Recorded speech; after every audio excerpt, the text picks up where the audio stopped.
So the idea is really just to get words down on the paper, just to try and make that link between stuff that goes on in our imaginations and actually trying to sort of capture it and play with it on paper. That seems to be half the battle most of the time. We're going to practice today different ways of disengaging our rational minds. So all of those sort of linear thought processes that we tend to work by during the day, and all the background noise that tends to go on in our heads, just to try and find a way of shutting all of that down and engaging with something a bit more creative and free. We're going to try and take it one step at a time. I find the moment you start thinking, God, is this going to be any good? What if it's awful? What if it's fantastic? Am I going to get published? What if I have nothing to say? Then no words come, ever. And it's a really good way not to write anything at all. So we're just going to do it one step at a time and see what happens. Does anyone have any questions before we get started? Fab. If you do as we go on, just shout out. So the first thing we're going to have a go at today to disengage our rational, poor, overworked brains is free writing. And free writing is very much as it sounds. It's literally pen on paper, whatever comes into your head you put down. And the idea is to write as quickly as possible, to try not to think too much about what you're writing and whether it makes sense or not. Don't worry about punctuation, certainly don't think about spelling. You can jump between ideas and thoughts. Literally anything that comes into your head gets put down on paper. Remember that this is private. No one else needs to see this apart from you, so you don't need to worry that it's strange, nonsensical. Doesn't matter at all. It's just a limbering up exercise. Kind of like if you're in a painting class and you do rapid sketches of whatever it is that you're drawing. Doesn't really matter what the end product is, it's just the process. So, in order to get started, there are some prompts.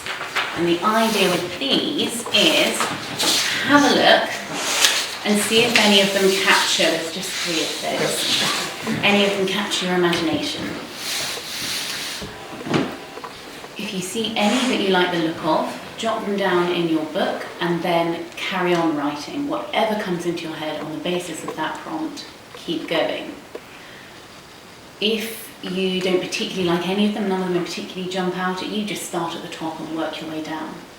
The idea is to write for as long as you possibly can. Try and push through that first barrier of, oh God, I've got nothing to say. Try and get through that initial period of discomfort and just keep writing. If you find that you get to the end of one, move on to the next one that you find interesting or the next one on the list. And we're just going to do that for 10 minutes, so just as quick as you can, write whatever comes into your heads. Now we're going to go back and dissect whatever you've written. You'll probably find that some of it is very repetitious, some of it doesn't make sense, but hopefully going back and looking at anything you've written, there'll be a couple of words or ideas or images that you think, actually that's all right, that sounds okay, there's potential there. So as an example, when I was putting this course together, I gave myself the prompt, I went outside and wrote, I went outside and looked at the washing line, spinning like a UFO above the grass, and the cats perched precariously underneath it, blind as always with their supercilious smirks. Cherry blossom thicker than usual, as if someone sprayed perfume on the air before I arrived. Trick of the senses, everything is definitely not all right. Within that, most of it is just stuff, but I quite like the image of a washing line spinning like a UFO, so I might go back and underline that or highlight it. I quite like the idea of cats with supercilious smirks, just because, well, in my household that kind of sums up the cats. And this idea of thick cherry blossom and, it being a bit suffocating.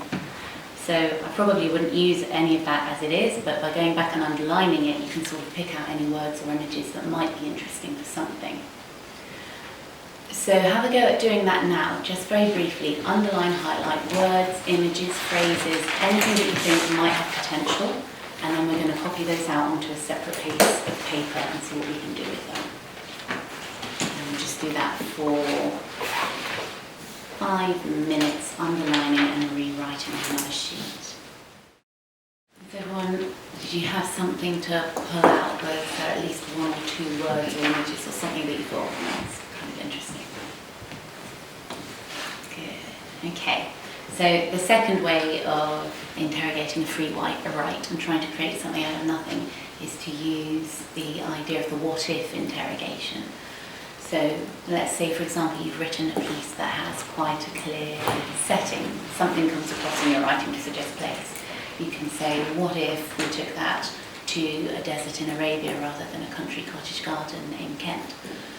If a sense of there's a person in whatever you've written, what if actually, instead of being a middle-aged woman, it was a 7-year-old boy who was writing about this particular event or this particular thing?